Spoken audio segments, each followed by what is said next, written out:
Halo semuanya, gua Ewat alias Edot Andrianto. Di samping gue ini lagi ada Cooler Master TD500 Max yang mau gue review. Sebenarnya casing ini udah lama ya rilisnya, di tahun lalu di 2024. Yang sayangnya sampai detik ini juga masih sold out ya, belum ada yang keluaran barunya lagi. Padahal menurut gua casing ini lumayan bagus ya, yang ngebikin durasi rakit PC-nya jauh lebih cepat. Gua sempat bikin video PC build challenge-nya dan gua kurang happy sih sama hasilnya. Gue berhasil rakit selama 24 menit, ngalahin Bang Reza nih dari Cooler Master Indonesia. Beliau rakit PC ini 45 menit dan gue juga ngalahin rekor Cooler Masternya langsung nih, namanya Katy Tao. Dia bagian power unit bisnis gitu, yang dimana dia nggak pernah rakit PC sama sekali sih sebelumnya, dan dia dapat di 31 menit, yang menurut gue itu udah keren banget sih. Dan pemenang rekornya masih si Christopher Flanagan ya, dia rakitnya 12 menit 30 detik coy. Ya iyalah, isi YouTube-nya kan semua rakit PC, lain coy jam terbangnya. Jadi konsepnya casing ini selain lo dapet case-nya, lo juga dapet AIO water cooler-nya nih, yang Master Liquid 360 Atmos, dan power supply-nya yang GX2 Gold 850 watt ATX 3.0, yang dua-duanya udah terinstalasi. Jadi lo tinggal instalasi motherboardnya aja dan tinggal colok-colok aja sih kabelnya. Ini tuh jarang banget ditemuin di brand-brand manapun ya yang beli casing dapat cooler sama PSU-nya. Kalaupun ada, mungkin gue skip, tolong komen di bawah aja ya. Basically casing ini tuh yang seri TD500 ya, yang keluaran tahun 2020 kalau nggak salah. Yang bentuk looks-nya tuh hampir sama, tapi mereka punya dua warna, yang hitam sama yang putih. Kalau TD500 Max ini sih cuma satu warna aja, yang warna abu-abu. Dan ini panelnya kaca. Menariknya desain kacanya ini tuh kayak retak gitu sih, tapi ini kayak berkonsep gitu sih, keren. Dan ini lumayan padat dan kokoh ya.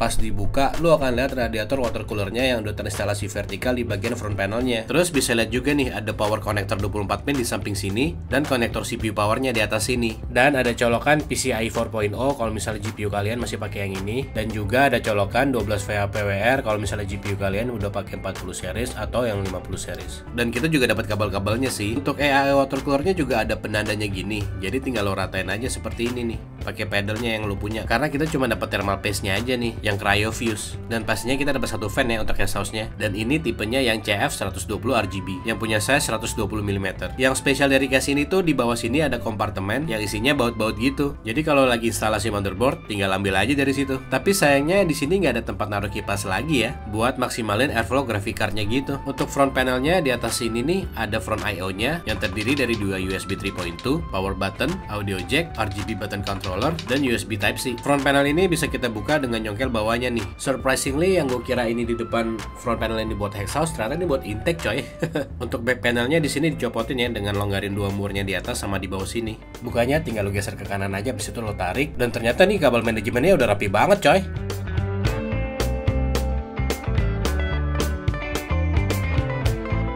Di bagian tengah sini bisa ditaruhin SSD SATA 2 biji, dan ada tray di bawah sana di sebelah power supply untuk taruh HDD gitu. Terus ada RGB hub control di bagian sini nih, yang udah kepasang sih buat ngatur-ngatur lampu RGB dan kipas-kipasnya. Dan mereka nyisain satu konektor 3 pin ya buat address RGB-nya. Di bawah sini ada power supply yang udah keinstall ya. Untuk top panelnya di sini lumayan simple ya, cuman ada dust filter yang bahannya elastis gini, dan bisa ditaruh 3 kipas yang ukurannya 120 mm. Dan cara matiin lampu RGB-nya tinggal lo tahan tombol RGB controllernya aja ya. Dan ini tombolnya sebenarnya bisa lo ganti jadi reset button aja sih, dan lo bisa ngontrol RGB-nya melalui dari motherboardnya aja, software dari motherboard lo. Untuk di ini tuh ada yang bread gini, yang kayak kayak gitu. Nah, itu bread gitu ya, napas gitu kali. Ini warna putih, yang ini RGB. Tapi lampunya justru di sini statis gini sih. Sayang banget nggak ada yang warna-warna yang statis, satu warna aja gitu nih. Ini tuh justru rainbow yang lampunya statis. Ini yang bright juga, tapi RGB ada putih-putihnya gitu. Ini RGB mentok banget sih. Terus ini ya, ini polisi ya lagi ngejar koruptor ya. Kalau itu dikejar bercanda. Terus itu ini kayak becak sih bro. Ini alay banget. Sama nih alay juga, gue gak tahu nih namanya apaan. Ya ini lampunya statis, tapi dia berubah-berubah gitu sih warnanya. Agak lumayan seru sih kalau misalnya, jadi gak ngebosenin gitu.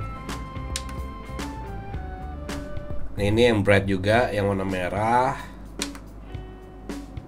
Ini yang bright juga, yang warna hijau. Ini yang bright juga, yang warna biru.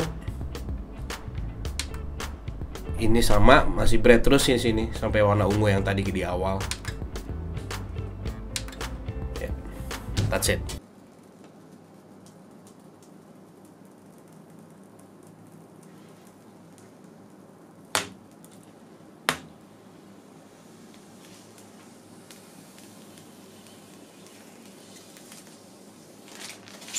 Untuk pengujiannya, gue pakai CPU Ryzen 7 9800X3B yang nantinya ditaruh di motherboard dari Aorus Master yang seri X 870E. Terus untuk RAM-nya gue pakai Corsair Vengeance RGB DDR5 64GB 6000 MHz. SSD-nya gue masih pakai PCIe Gen 4. Ini dari PNY yang CS2241 cc 1TB. Dan untuk graphic card-nya gue pakai RTX 4070 Ti Super yang Asus ProArt. Jadi untuk pengetesan casing ini tuh gue pakai dua konfigurasi ya. Untuk konfigurasi 1 itu default, nggak gue tambahin fan apa-apa. Dan untuk konfigurasi 2, gue cuma nambahin kipas aja nih. Dan kipasnya itu gue pakai dari NZXT F360 RGB Core ya. Daripada kosong, mendingan untuk panelnya gue kasih kipas aja sih. Karena konsep airflow-nya nih lumayan unik sih. Bisa lo lihat nih dari simulasi 3D videonya mereka nih. Jadinya gue penasaran, makanya gue tambahin aja kipasnya di atas biar makin adem lah komponen-komponen hardware PC-nya. Dan semoga ada penurunan suhunya ya. Oh iya, karena gue pakai motherboard yang seri X nih yang Aorus Master, RPM kipasnya bisa diatur-atur di sini mulai dari yang quiet, normal, dan full speed. Hasilnya dalam kondisi idle nggak ngapa-ngapain. Bisa dilihat nih perbedaannya di konfigurasi 1 yang default. Perubahannya cuma saat full speed aja di CPU-nya. Dan itu pun cuma nurunin 1 derajat aja sih dibanding yang silent dan normal. Untuk kondisi idle konfigurasi 2 adalah penurunan suhu di CPU maupun di GPU-nya. Yang paling berasa di GPU-nya ya sama SSD M.2-nya. Lumayan nurunin 1-3 derajat lah. Gue tes juga nih di Cinebench R23. Hasilnya sih pasti lebih unggul di konfigurasi 2 ya, dari skornya maupun suhunya. Monggo dilihat-lihat dulu ya, geng. Untuk gaming testnya di sini gue coba main beberapa game ya. Untuk configuration 1, CPU-nya rata-rata paling panas sih di 60 derajat ya. Dan GPU-nya paling panas di 70 derajat untuk rata-ratanya ya. Di configuration 2 pasti lebih adem. CPU-nya paling panasnya di 56 derajat untuk rata-ratanya. Dan GPU-nya paling panasnya di 69 derajat. Kalau main game sih penurunan suhu CPU-nya ada di kisaran 2-4% lah antara config 1 dan config 2. Walaupun cuma di Black Myth Wukong aja nih yang nggak ada bedanya sama sekali. Untuk penurunan suhu GPU-nya juga lumayan yang bisa nurunin suhunya dari 1-8%. Gitu. Sejauh ini sih gue suka ya sama casing ini. Dari bentukannya juga keren, rakit besinya juga gampang. Walaupun gue lama di pemasangan front panel konektornya ya. Ini tuh masih yang belum sekali colok aja nih. Agak nyusahin sih sebenarnya buat tangan gue yang gedut-gedut gini coy. Loh, menurut kalian gimana mengenai casing ini? Ketik komentarnya di bawah aja ya kalau misalnya ada pertanyaan atau ada yang kurang sesuai. Gua Ewat alias Edward Andrianto. Adios hermanos.